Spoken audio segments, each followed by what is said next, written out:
Have you ever wondered how many strains you should grow if you're a first-time grower? Or how long you can keep a mother plant before you have to get rid of her? Well, you've turned into Perfect Gardens TV with Mark Boutwell. Let's go ahead and get into it. If you guys haven't checked out our monthly membership, for only $2.99, you get direct access to our private membership group. So far, we have over 839 pictures, 126 videos, 7 files, 13 audio files, and a whole bunch more knowledge that we're constantly covering on a daily basis. Make sure to hit the join button on the bottom of every video. The reason why I bring this topic up is because I actually see this happen every single day still. Growers will hit me up asking me for help because they're running into plant deficiencies. And one of the first things I always ask them to do is send me pictures of the grow and the front and the back of all the nutrient bottles. Because I kind of want to know overall, normally that's what's happening. If I can see what's going on with the plant and I see what they're giving it, 9 out of 10 times I can get a rough determination of what's roughly happening before I give my hypothesis. And out of the 2 or 3 times a day I ask this question from new growers, at least one of them, normally every single grower will have more than one strain growing in the room. I then kind of get into how long they've been growing. And you get a mixed range anywhere from first time grower to I've been doing this for 5 or 6 years. And one of the first things I recommend for the first time growers, even all the way up to probably year 1, is I normally recommend for them to grow out all the strains they're growing. Keep the 1, maybe 2, but normally 1 strain that they absolutely love and get rid of all the rest. And to start to learn how to read the plant through plant deficiencies through 2 to 3 grows with that same strain so that you can get your bearings and become familiar with what's going on. I know this might sound crazy, and I every single time you can make a super soil, plant 3 seeds that should be the exact same type of strain, just different phenotypes. Yet what's going to happen is you're going to have a tall one, you're going to have a short one,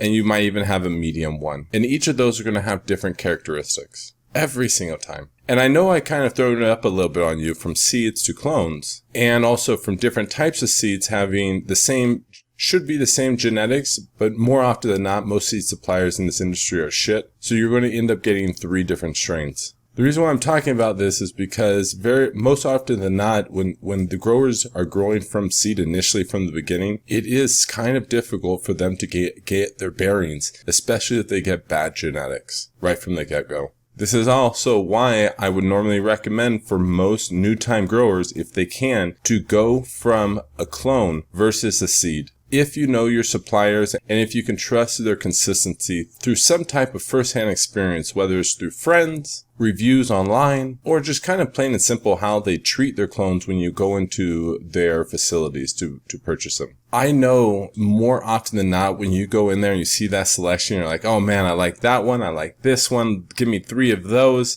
And all you're doing is shooting yourself in the foot and reducing your overall yield. Growing these plants and going to the club and buying 4 or 5 selections of finished flower are completely different experiences, guys. It might be fun to have 4 different strains that you can use for your medicine. Although having 4 different strains to grow is like having 4 different wives that you have to constantly please, while at the same time trying to become familiar with all 4 of them and pleasing them might become very difficult. It's much easier to start with 1 wife first, get to know her after you become familiar with her, then bring on a second. It's going to make your life so much easier overall. And I'm not talking about wives at this point, I'm talking about strains. But at the end of the day, if you get 1 or 2 or 3 different grows with 1 strain, get familiar with them, you'll be able to bring in a second grow, not change your regimen at all, and start growing the second strain. If that second strain does not fit the systems and processes you have created for your first strain, meaning the amount of nutrients you're giving your plants in your super soils or your liquid nutrients that you're providing, get rid of that strain. Don't change your systems and processes, especially if you know that those systems and processes that you've developed for your first strain are working. Because I can guarantee you, more likely than not, if you start trying to chase each genetics to find a specific thing that works for each one, it'll end up eroding the success of your overall grow. You want to find plants that fit your system and process that you've created and know that works, versus running after strains and trying to figure them out each and every time. You want something that you can plug right into your operation with minimal changes and get a similar outcome overall throughout your grow.